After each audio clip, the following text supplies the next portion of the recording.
tutuusin ay baka magkakabiro pang sinabi ni tatay na grade 3 lang daw kasi ang tinapos niya at kung tutuusin ay baka magkaklase lang sila ng anak niya.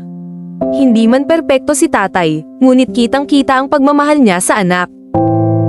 Patunay kahit gaano man ang sakit ng loob mo sa iyong magulang mo Perenon, hindi ka mabubuhay sa mundo kung hindi dahil sa magulang mo. Mahirap sa isang magulang ang lumuha ng dahil sa iyo, yan ang tatandaan nating mga anak.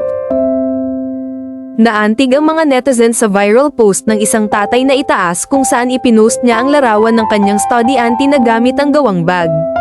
Kwento niya walang kakayahang bumili ng bagong bag ang ama ng bata kaya gumawa na lamang ito para may magamit ang anak sa paaralan. Ang araw ito lagi naming ulam kapatner ng niluyahang gulay at dahil sa sobrang hirap ng buhay di pwedeng tig-iisa sa ulam. Pinuputol ni nanay ko ang isa piraso ng tuyo at ikaw na ang baalang mamili kung ulo or buntot ang gusto mo.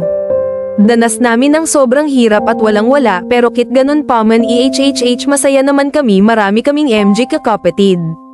Kaya sa dami namin natuto kaming makontento sa kung anong meron KMI noong araw.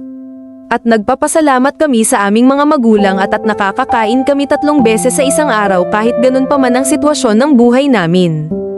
Ayan, napakwento na tuloy ng talang buhay dahil sa tuyo. Kayo po may kwento rin ba?